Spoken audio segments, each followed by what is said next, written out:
नमः शिवाय। शिव जी सदा सहाय। ओम नमः शिवाय। गुरु जी सदा सहाय। रुद्र संहिता सती द्वितीय खंड के अध्याय 6 का पठन करेंगे आज हम। संध्या की तपस्या, उसके द्वारा भगवान शिव की स्तुति तथा उससे संतुष्ट हुए शिव का उसे अभिष्ट वर दे मेघातिथि के यज्ञ में भेजना। ब्रह्मा जी कहते हैं, मेरे पुत्रों में श्रेष्ठ महाप्राग नारद तपस्या के नियम का उपदेश दे। जब वशिष्ठ जी अपने घर चले गए तब के उस विधान को समझकर संध्या मन ही मन बहुत प्रसन्न हुई। फिर तो वे सानंद मन से तपस्विनी के योग वेश बनाकर ब्रह्मलोहित सरोवर के तट पर ही तपस्या करने लगी। वशिष्ठ जी ने तपस्या के लिए जिस मंत्र को साधन बताया, उसी से उत्तम भक्ति भाव के साथ वे भगवान शंकर की आराधना करने लगी। उसने भगवान शिव में अपने चित्त को लगा दिया और एकाग्र मन से वे बड़ी भारी तपस्या करने लगी। उस तपस्या में लगे हुए उसके 4 युग व्यतीत हो गए।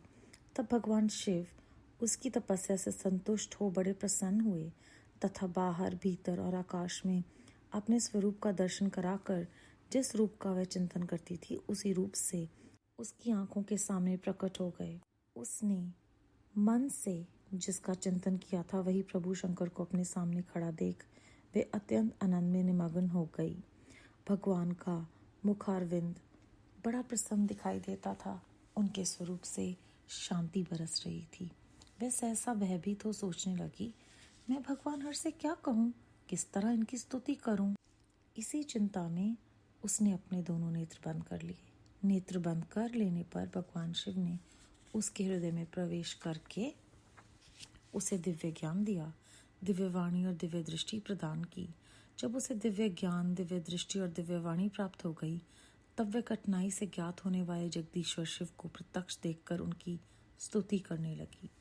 संध्या बोली, जो निराकार और परम ज्ञान में है, जो न तो स्थूल है न सूक्ष्म है और न ही उच्च है, तथा जिनके स्वरूप का योगी जन अपने हृदय के भीतर चिंतन करते हैं, उन्हीं लोक सृष्टा आप भगवान शिव को नमस्कार है। जिन्हें शर्व कहते हैं, जो शांत स्वरूप, निर्मल, निर्विकार और ज्ञान गंग में हैं, जो अपने ही प्रकाश में स्थित हो प्रकाशित होते हैं, जिनमें विकार का अत्यंत अभाव है, जो आकाश मार्ग की भांति निर्गुण निराकार बताए गए हैं तथा जिनका रूप अज्ञान अंधकार मार्ग से स्वर्गथा परे है, उन नित्य प्रसन्न आप भगवान शिव को मैं प्रणाम करती हूँ।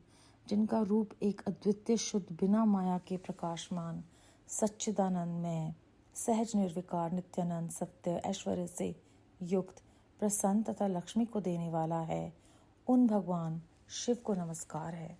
जिनके स्वरूप की ज्ञान रूप से ही उद्भावना की जा सकती है, जो इस जगत से सर्वथा भिन्न है एवं सत्व प्रधान, ध्यान के योग्य, आत्म स्वरूप, सारभूत, सबको पार लगाने वाला तथा पवित्र वस्त्रों से भी परम पवित्र है, उन आप महेश्वर को मेरा नमस्कार है। आप जो स्वरूप शुद्ध, मनोहर, रतन में आभूषणों से विभूषित तथा स्वच्छ कपूर के समान गौरव वर्ण है, जिसने अपने हाथों में वर, अभय, शूल और मुंड धारण कर रखा है, उस दिव्य जिनमें सगुण साकार विग्रह से सुशोभित आप योग युक्त भगवान शिव को नमस्कार है। आकाश, पृथ्वी, दिशाएं, जल, तेज तथा काल, ये जिनके रूप हैं, उन आप परमेश्वर को नमस्कार है। प्रधान प्रकृति और पुरुष जिनके शरीर रूप से प्रकट हुए, अर्थात वे दोनों जिनके शरीर हैं, इसीलिए जिनका यथार्थ रूप अव्यक्त, बुद्धि आदि से परे है, उन भगवान शिव को बारंबार नमस्कार है। जो ब्रह्मा होकर जगत की सृष्टि करते हैं, जो विष्णु होकर संसार का पालन करते हैं तथा जो रुद्र होकर अंत में सृष्टि का संहार करेंगे, उन्हीं आप भगवान सदाशिव को बारंबार नमस्कार है। जो कारण के भी कारण हैं, दिव्य अमृत रूप ज्ञान तथा अणिमा आदि ऐश्वर्य प्रदान करने वाले हैं, समस्त लोकांतरों का वैभव देने वाले हैं, स्वयं प्रकाश रूप हैं तथा प्रकृति से भी परे हैं, उन परमेश्वर शिव को नमस्कार है, नमस्कार है। ये जगत जिनसे भिन्न नहीं कहा जा सकता, जिनके चरणों से पृथ्वी तथा अन्य अंगों से संपूर्ण दिशाएं, सूरज, चंद्रमा, कामदेव एवं अन्य देवता प्रकट हुए हैं और जिनकी नाभि से अंतरिक्ष का आविर्भाव हुआ है, उन्हीं आप भगवान शंभु को मेरा नमस्कार है। प्रभु, आप ही सबसे उत्कृष्ट परमात्मा हैं। आप ही नाना प्रकार की विद्याएं हैं, आप ही हर संहार करता हैं और आप ही सद ब्रह्म और पार ब्रह्म हैं। आप सदा विचार में तत्पर रहते हैं, जिनका न आदि है, न मध्य है और न अंत ही है, जिनसे सारा जगत उत्पन्न हुआ है। जो मन और वाणी के विषय नहीं है, उन महादेव जी की स्तुति मैं कैसे कर सकूंगी। ब्रह्मा आदि देवता तथा तपस्या के धनी मुनि भी जिनके रूपों का वर्णन नहीं कर सकते, उन्हीं परमेश्वर का वर्णन अथवा सत्वन मैं कैसे कर सकती हूँ। प्रभु, आप निर्गुण हैं, मैं मूढ़ स्त्री आपके गुणों को कैसे जान सकती हूँ। आपका रूप तो ऐसा है जिसे इंद्र सहित संपूर्ण देवता और असुर भी नहीं जानते। महेश्वर, आपको नमस्कार है। तपो में आपको नमस्कार है। देवेश्वर शंभु, मुझ पर प्रसन्न होइए, आपको बारंबार मेरा नमस्कार है। ब्रह्मा जी कहते हैं, नारद संध्या का ये स्तुतिपूर्ण वचन सुनकर उसके द्वारा भली भांति प्रशंसित हुए भक्त वत्सल परमेश्वर शंकर बहुत प्रसन्न हुए। उसका शरीर वलकल और मृग चर्म से ढका हुआ था। मस्तक पर पवित्र जटाजूट शोभा पा रहे थे। उस समय पाले के मारे हुए कमल के समान उसके कुमलाए हुए मुंह को देखकर भगवान हर दया से द्रवित हो उसे इस प्रकार बोले। महेश्वर ने कहा, भद्रे, मैं तुम्हारी इस उत्तम तपस्या से बहुत प्रसन्न हूँ। शुद्ध बुद्धि वाली देवी, तुम्हारे इस सत्वन से भी मुझे बड़ा संतोष प्राप्त हुआ। अतः इस समय अपनी इच्छा के अनुसार कोई भी वर मांगो, जिस वर से तुम्हें प्रयोजन हो तथा जो तुम्हारे मन में हो, उसे मैं यहाँ अवश्य पूर्ण करूँगा। तुम्हारा कल्याण हो। मैं तुम्हारे व्रत नियम से बहुत प्रसन्न हूँ। प्रसन्नचित महेश्वर का ये वचन सुनकर अत्यंत हर्ष से भरी हुई संध्या उन्हें बारंबार प्रणाम करके बोली, महेश्वर, यदि आप मुझे प्रसन्नतापूर्वक वर देना चाहते हैं, यदि मैं वर पाने के योग्य हूँ, यदि पाप से शुद्ध हो गई हूँ, तथा देव, यदि इस समय आप मेरी तपस्या से प्रसन्न हैं, तो मेरा मांगा हुआ यह पहला वर सफल करें। देवेश्वर, इस आकाश में, पृथ्वी में आदि किसी भी स्थान में जो प्राणी हैं, वे सब के सब जन्म लेते ही काम भाव से युक्त न हो जाएं। नाथ, मेरी सकाम दृष्टि कहीं न पड़े। मेरे जो पति हों वह भी मेरे अत्यंत सुहृदय हों। पति के अतिरिक्त जो भी पुरुष मुझे सकाम भाव से देखे, उसके पुरुष तत्व का नाश हो जाए, वह तत्काल नपुंसक हो जाए।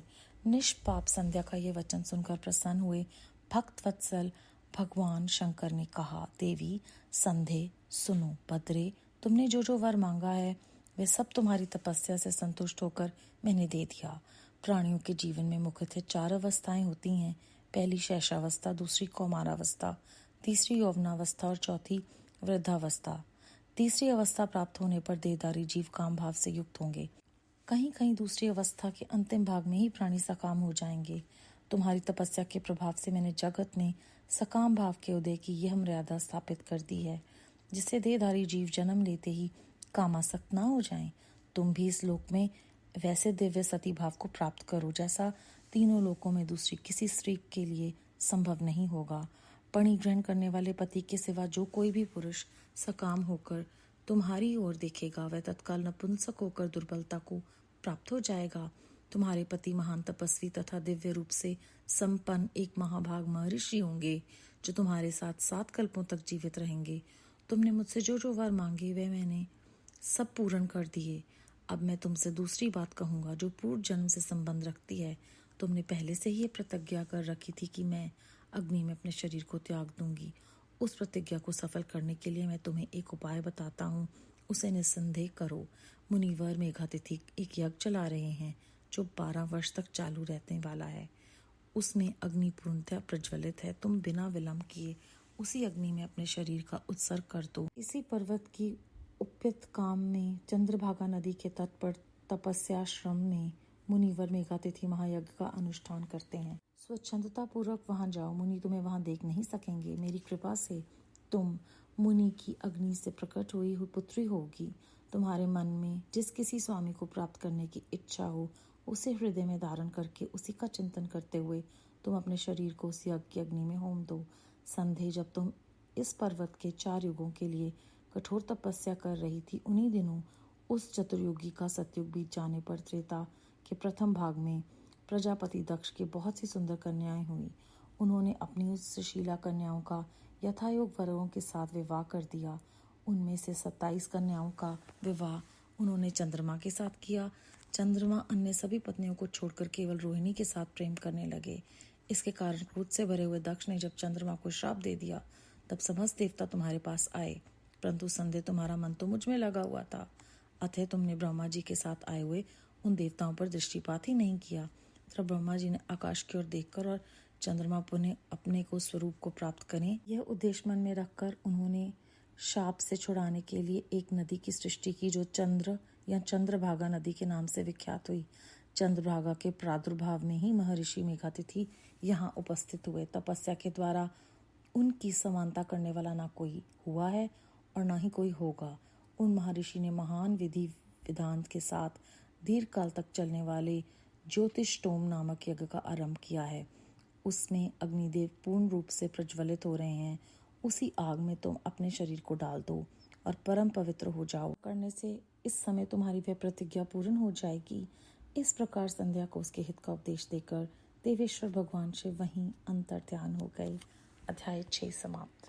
इस अध्याय में हमने जाना कि संध्या के तप से उसके अंदर शांति आ रही थी। जब उसे दिव्य ज्ञान मिला, दिव्य वाणी मिली, दिव्य दृष्टि मिली, तब उसे भगवान शिव के प्रत्यक्ष दर्शन हुए। हमने इस अध्याय में भगवान शिव के जो गुण हैं उनके बारे में जाना कि वो निराकार हैं, परम ज्ञानगम्य हैं, ना वो स्थूल हैं ना वो सूक्ष्म हैं, और वो शांति स्वरूप निर्मल निर्विकार ज्ञानगम्य हैं और प्रकाश में ही स्थित हो प्रकाशित होते हैं। दिव्य अमृत रूप ज्ञान तथा अनिमा ऐश्वर्य प्रदान करते हैं। वो लोक तंत्रों में वैभव देने वाले हैं। वह वो हैं जिनका ना आदि है, ना मध्य है और ना ही अंत है। वह उसकी तपस्या से प्रसन्न होकर कहते हैं कि तुम शुद्ध बुद्धि वाली हो और तुम्हारे इस सत्वन से मैं बहुत प्रसन्न हुआ हूँ और मुझे संतोष प्राप्त हुआ है। और फिर उन्होंने उसकी जो इच्छा है कि जन्म लेते ही कोई काम भाव से युक्त ना हो जाए, वो वर प्रदान किया और समझाया कि जीवन में 4 अवस्थाएं होती हैं, शैशवावस्था, कुमारावस्था, यौनावस्था और चौथी वृद्धावस्था। तीसरी अवस्था प्राप्त होने पर ही वो काम भाव से युक्त होंगे, लेकिन कहीं कहीं दूसरी अवस्था के अंतिम भाग में ही प्राणी जो है वो सकाम हो जाएंगे। साथ ही उन्होंने कहा कि तुम तीनों लोकों में जो सती भाव है उसे प्राप्त करो, जो अन्य कोई भी नहीं प्राप्त कर पाएगा। और पूर्व जन्म में जो उसने अपनी प्रतिज्ञा ली थी वो प्रतिज्ञा पूरी करने के लिए वो मेघातिथि के यज्ञ के बारे में उसे बताते हैं और चंद्रभागा नदी कैसे उत्पन्न हुई। जी ने अपनी दृष्टि से इस नदी की रचना की और ये चंद्रभागा नाम से विख्यात हुई और वहाँ पर मेघातिथि उपस्थित हुए। तपस्या के द्वारा उनकी समानता करने वाला ना कोई है ना कोई होगा, और ये सब कुछ वो बताकर अंतर ध्यान हो गए। फिर से हमें प्रेरणा देने के लिए कि अंतर ध्यान होकर एकाग्रचित होकर परमात्मा का सिमरन करना ही हमारे जीवन का उद्देश्य है। बेअंत शुक्राना गुरु जी।